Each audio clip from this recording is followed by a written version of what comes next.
อย่ายอมแพ้เด็ดขาดคือคำพูดที่ดังก้องในใจของตื่อเทียนในตอนที่ 17ขณะที่เธอกล้าหาญเผชิญหน้ากับบททดสอบใหม่ฝ่าทุกขีดจำกัดที่เคยพันธนาการเพื่อก้าวไปสู่ชีวิตที่เป็นอิสระอย่างแท้จริงท่ามกลางแสงสลัวของยามเช้าที่เทียนนั่งอยู่ริมระเบียงบ้านไม้ยกพื้นเล็กๆที่เธอเพิ่งย้ายเข้ามาได้กว่า1 สัปดาห์ไม่มีเสียงตะโกนของแม่สามีไม่มีคำด่าทอจากเวชชายและไม่มีความรู้สึกระแวงเหมือนคนที่ต้องอาศัยอยู่ใต้ชายคาบ้านคนอื่นอีกต่อไปมีเพียงเสียงลมพัดแผ่วที่ไหวใบไม้และหัวใจของเธอแม้ยังคงเปลี่ยวเหงาเล็กน้อยแต่ก็ค่อยๆสงบลงเจียนค่อยๆขยับผ้าโพกศีรษะที่เริ่มหลุดเล็กน้อยก่อนจะก้าวลงจากขั้นบันไดวันนี้เป็นวันที่สำคัญเธอตั้งใจจะออกไปเก็บใบตองจากป่ามาขายให้กับ2 สามีภรรยาเจ้าของร้านขนมพื้นเมืองชื่อคุณลุงคุณป้าเสาที่เธอเพิ่งรู้จักกันเมื่อไม่กี่วันก่อนพวกเขาเคยให้เธอลองชิมขนมไส้ถั่วที่ทำจากใบตองเธอจึงอยากตอบแทนด้วยการนำวัตถุดิบเล็กๆมาช่วยเธอเดินอย่างเงียบๆบนทางเดินใต้ร่มเงาต้นกล้วยมือเลือกใบตองที่เขียวสวยสมบูรณ์และไม่ช้ำเมื่อมาถึงบ้านคุณป้าเสากลิ่นหอมของขนมที่เพิ่งนึ่งเสร็จลอยโอบโอวไปทั่วป้าเสาต้อนรับเธออย่างอบอุ่นขณะกำลังห่อขนมไปด้วยก็ชวนเธอคุยไปด้วยวันนี้ใบตองของหนูควินสวยจริงๆขนมป้าคงอร่อยเพิ่มขึ้นอีกแน่ป้าเรียกเธอด้วยชื่อใหม่ที่ชาวบ้านตั้งให้ถูเทียนแค่ยิ้มไม่ได้แก่ชื่อเพราะบางทีการมีชื่อใหม่สำหรับชีวิตใหม่ก็อาจเป็นสิ่งดีหลังจากช่วยจับใบตองและห่อขนมเสร็จถูเทียนได้นั่งลงลองชิมขนม1 ชิ้นความหวานนุ่มของมันทำให้เธอหวนคิดถึงวันปีใหม่ในวัยเด็กวันที่มีทั้งเสียงหัวเราะและลอยแผลในใจอย่างเงียบๆเธอหยิบธนบัตรใบเล็ก 2-3 ใบเก็บไว้ในรอยพับของผ้าโพกศีรษะที่ตอนนี้ไม่ใช่แค่ของใช้กันแดดกันฝนอีกต่อไปแต่มันคือที่เก็บผลแห่งความเหน็ดเหนื่อยของเธอการออมเงินในแบบเรียบง่ายแต่เปี่ยมด้วยความมุ่งมั่นตู้เตี้ยนเดินออกจากบ้านไม้หลังเล็กมือโอบใบตองที่เหลือเล็กน้อยหัวใจเต็มไปด้วยความรู้สึกปนเปไม่ใช่ความเศร้าแต่คือความสงบเธอไม่ใช่ภรรยาที่ถูกทอดทิ้งอีกต่อไปแต่ค่อยๆกลายเป็นผู้หญิงที่ลุกขึ้นมาได้ด้วยตัวเองเงียบๆแต่ไม่เคยสั่นคลอนลมจากภูเขาพัดผ่านชายเสื้อพาเอาหยดหมอกและความหวังบางเบามาด้วยระหว่างทางกลับบ้านเธอแวะริมลำธารเล็กๆล้างมือและเฝ้ามองสายน้ำใสที่ไหลผ่านมือที่เคยเปื้อนโคลนสะอาดขึ้นแต่บาดแผลในใจยังคงต้องใช้เวลาเธอเงยหน้ามองไปยังผืนป่าเขียวสดแล้วแย้มยิ้มอย่างเงียบงัน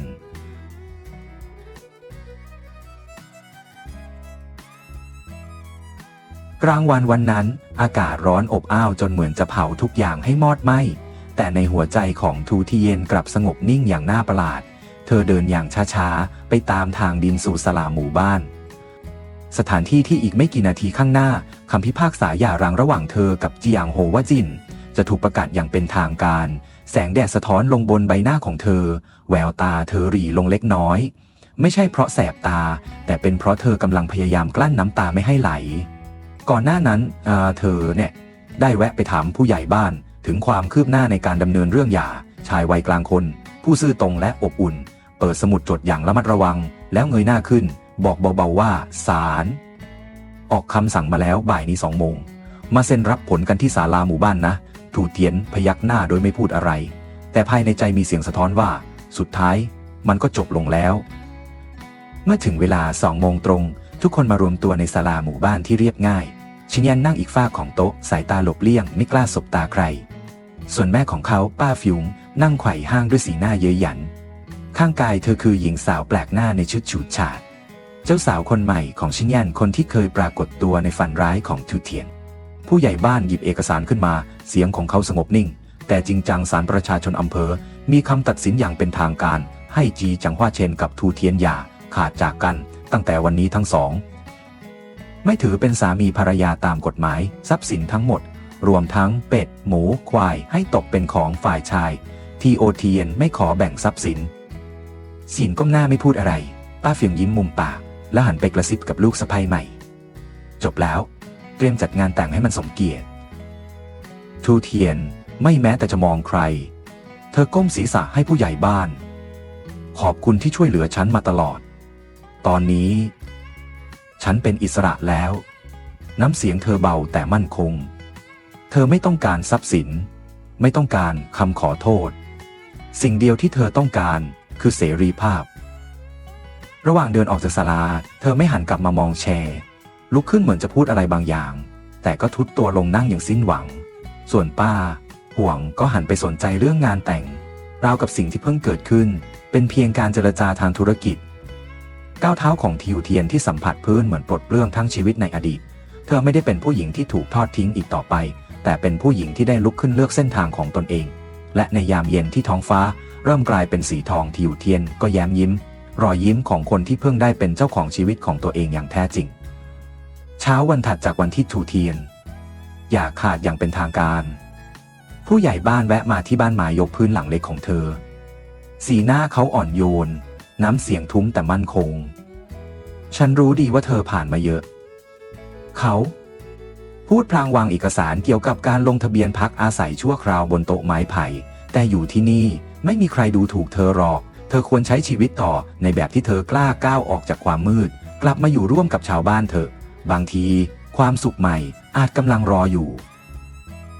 ทูเทียนพยักหน้าโดยไม่พูดอะไรแต่นายตาของเธอก็อ่อนลงอย่างเห็นได้ชัดหลังจากผู้ใหญ่บ้านกลับ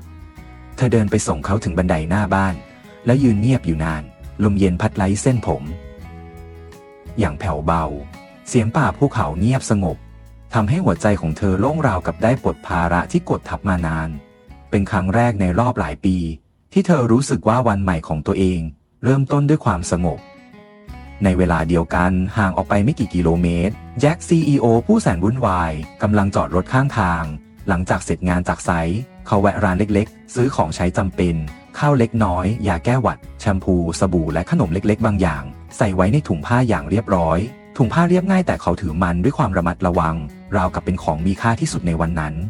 เขาขับรถไปยังบ้านไม้ยกพื้นที่ทูทีเทียนพักอยู่เขารู้ว่าเธออยู่คนเดียวเมื่อไปถึงเขาเรียกเบาๆหน้าบ้านหลายครั้งแต่ไม่มีเสียงตอบกลับดวงตาของเขากวาดมองไปรอบๆด้วยความกังวลเขาไม่กล้ากลับทันทีจึงนั่งลงที่เก้าอี้ไม้หน้าเฉลียงพิงคางมองไกลอย่างครุ่นคิดเขาเดินไปรอบบ้านลองมองหาเธออีกครั้งแต่ก็ไม่เจอเวลาผ่านไปเขานั่งรอเงียบๆใต้ลมเย็นที่พัดผ่านใบไม้แต่สายโทรศัพท์จากสายงานที่เข้ามาอย่างต่อเนื่องทำให้เขาต้องลุกขึ้นก่อนกลับเขาวางถุงผ้าไว้หน้าประตูบ้านอย่างเรียบร้อยไม่มีชื่อไม่มีข้อความใดๆเขาแค่อยากให้เธอรู้ว่าเธอยังไม่เคยถูกลืมเมื่อแดดร่มลมตกทีอีเทียนกลับมาจากป่าพร้อมผักที่เก็บมาจำนวนหนึ่งเธอก้าวถึงบันไดบ้านแล้วชะงักถุงผ้าใบหนึ่งวางอยู่ตรงนั้นเธอเปิดดูข้างในคือสิ่งของที่พอดีกับความจำเป็นในแต่ละวันทุกชิ้นเหมือนถูกเลือกอย่างตั้งใจเธอไม่ต้องถามเธอรู้ดีว่าเป็นใครที่นำมันมาเธอนั่งลงกอดถุงผ้าไว้แน่นมองขึ้นไปยังแนวไผ่ที่ไหวตามแรงลมความรู้สึกอบอุ่นไหลเข้ามาในหัวใจที่เคยชืดชาโลกที่เคยเย็นเยียบสำหรับเธอวันนี้ยังมีใครบางคนที่เฝ้าห่วงใยเธออย่างเงียบๆเช้าวันนั้นท้องฟ้าเต็มไปด้วยเมฆสีเทามนหนาหนักราวกับกำลังเตือนถึงบางสิ่งผิดปกติข่าวสารจากสื่อท้องถิ่นรายงานต่อเนื่องเกี่ยวกับพายุลูกที่3พายุแยกี้ภาพฝนตกหนักลมพัดกระหน่ำและน้ำท่วมในหลายจังหวัดใกล้เคียงทำให้ชาวบ้านต่างพากันวิตกสำหรับพื้นที่สูงอย่างหมู่บ้านที่ทู่เทียนพักอยู่พายุไม่ได้หมายถึงแค่ฝนแต่มันคือความเสี่ยงต่อดินถล่มน้ำป่าไหลหลากไฟดับและการถูกตัดขาดจากโลกภายนอกที่สำนักงานบริษัทก่อสร้างของแจ็คซึ่งเขาเป็น CEO มีการประชุมฉุกเฉินแจ็คยืนหัวโต๊ะสีหน้าเคร่งเครียดน้ำเสียงหนักแน่นก่อนอื่นทุกโครงการก่อสร้างต้องหยุดทันทีหัวหน้าหน่วยแต่ละพื้นที่รีบอพยพคนงานและอุปกรณ์ไปยังพื้นที่ปลอดภัยหยุดรับวัสดุชั่วคราวติดป้ายเตือนในพื้นที่เสี่ยงและเสริมโครงสร้างที่ยังไม่มั่นคงส่วนฝ่ายแพทย์ให้เว้นผลัด24 ชั่วโมงมีวิศวกรคนหนึ่งถามด้วยความกังวลแล้วความคืบหน้าโครงการล่ะครับแจ็คเงียบไปชั่วครู่ก่อนตอบหนักแน่นเรื่องงานยังไงก็แก้ทันแต่ถ้าชีวิตใครสักคนเป็นอะไรไปเราเอาคืนมาไม่ได้ความปลอดภัยต้องมาก่อนทุกอย่างการประชุมจบลงอย่างเร่งด่วนทุกคนแยกย้ายไปจัดการหน้าที่แจ็คเองก็รีบเคลียร์งานให้เรียบร้อยแล้วขับรถออกจากบริษัทโดยมีถุงของบางอย่างวางอยู่บนเบาะไม่มีใครรู้จุดหมายของเขาคือบ้านไม้เล็กๆกลางป่าสถานที่ที่มีหญิงสาวคนหนึ่งซึ่งเขาเฝ้าห่วงใยเสมอเมื่อไปถึงฟ้าก็เริ่มโปรยฝนแจ็คสวมหมวกเดินถือถุงของเขาไปยังหน้าบ้านทูเทียน เธอกำลังนั่งเด็ดผักอยู่ใต้ชายคาสะดุ้งเมื่อเห็นเขาพี่แจกเธอถามด้วยความประหลาดใจพายุกำลังมาพี่เอาของใช้มาให้ยาแก้หวัดแชมพูอาหารแห้งนิดหน่อยอย่าออกไปไหนถ้าฝนตกหนักอันตรายมากนะทูเทียนรับถุงของมาด้วยแววตาซาบซึ้งขอบคุณค่ะที่ยังคิดถึงหนูทั้งสองนั่งกินข้าวเย็นง่ายๆร่วมกันมีเพียงแกงผักหวานปลาแห้งทอดและข้าวร้อนๆแต่ในช่วงเวลานั้นทุกอย่างดูอบอุ่นกว่าที่เคยไม่มีใครพูดถึงเรื่องเก่าไม่มีใครต้องอธิบายอะไรที่เทียนมองฝนที่ตกพรำข้างนอกแล้วก้มหน้ายิ้มเบาๆเรื่องในอดีตปิดลงไปแล้วข้างหน้าอาจยังไม่แน่นอนแต่วันนี้เธอไม่รู้สึกว่าอยู่ลำพังอีกต่อไปท่ามกลางเสียงฝนพรำสายลมเย็นพัดเอาไออุ่นเข้ามาในใจเธอเบาเท่านั้นแต่เพียงพอจะปลูกเมล็ดแห่งความหวังให้เริ่มผลิใบเช้าวันนั้นท้องฟ้าเต็มไปด้วยเมฆสีเทาหม่นหนาหนักเบากับกำลังเตือนถึงบางสิ่งผิดปกติข่าวสารจากสื่อท้องถิ่นรายงานต่อเนื่องเกี่ยวกับพายุลูกที่3พายุยาไก่ภาพฝนตกหนักลมพัดกระหน่ำและน้ำท่วมในหลายจังหวัดใกล้เคียงทำให้ชาวบ้านต่างพากันวิตกสำหรับพื้นที่สูงอย่างหมู่บ้านที่ 2TN พักอยู่พายุไม่ได้หมายถึงแค่ฝนแต่มันคือความเสี่ยงต่อดินถล่มน้ำป่าไหลหลากไฟดับและการถูกตัดขาดจากโลกภายนอกที่สำนักงานบริษัทก่อสร้างของแจ็คซึ่งเขาเป็น CEO มีการประชุมฉุกเฉินแจ็คยืนหัวโต๊ะสีหน้าเคร่งเครียดน้ำเสียงหนักแน่นก่อนอื่นทุกโครงการก่อสร้างต้องหยุดทันทีหัวหน้าหน่วยแต่ละพื้นที่รีบอพยพคนงานและอุปกรณ์ไปยังพื้นที่ปลอดภัยหยุดรับวัสดุชั่วคราวติดป้ายเตือนในพื้นที่เสี่ยงและเสริมโครงสร้างที่ยังไม่มั่นคงส่วนฝ่ายแพทย์ให้เวรผัด24 ชั่วโมงมีวิศวกรคนหนึ่งถามด้วยความกังวลแล้วความคืบหน้าโครงการล่ะครับแจ็คเงียบไปชั่วครู่ก่อนตอบหนักแน่นเรื่องงานยังไงก็แก้ทันแต่ถ้าชีวิตใครสักคนเป็นอะไรไปเราเอาคืนมาไม่ได้ความปลอดภัยต้องมาก่อนทุกอย่างการประชุมจบลงอย่างเร่งด่วนทุกคนแยกย้ายไปจัดการหน้าที่แจ็คเองก็รีบเคลียร์งานให้เรียบร้อยแล้วขับรถออกจากบริษัทโดยมีถุงของบางอย่างวางอยู่บนเบาะไม่มีใครรู้จุดหมายของเขาคือบ้านไม้เล็กๆกลางป่าสถานที่ที่มีหญิงสาวคนหนึ่งซึ่งเขาเฝ้าห่วงใยเสมอเมื่อไปถึงฟ้าก็เริ่มโปรยฝนแจ็คสวมหมวกเดินถือถุงของเขาไปยังหน้าบ้านทูเทียนเธอกำลังนั่งเด็ดผักอยู่ใต้ชายคาสะดุ้งเมื่อเห็นเขาพี่แจ็คเธอถามด้วยความประหลาดใจพายุกำลังมาพี่เอาของใช้มาให้ยาแก้หวัดแชมพูอาหารแห้งนิดหน่อยอย่าออกไปไหนถ้าฝนตกหนักอันตรายมากนะทูทีนรับถุงของมาด้วยแววตาซาบซึ้งขอบคุณค่ะที่ยังคิดถึงหนูทั้งสองนั่งกินข้าวเย็นง่ายๆร่วมกันมีเพียงแกงผักหวานปลาแห้งทอดและข้าวร้อนๆแต่ในช่วงเวลานั้นทุกอย่างดูอบอุ่นกว่าที่เคย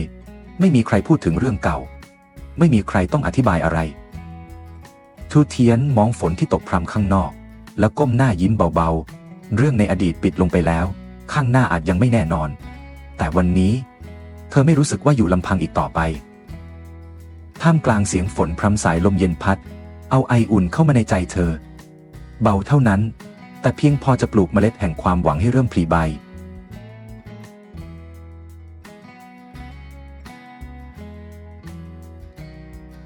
Cô, người đã hy sinh cả thanh xuân vì mái nhà này,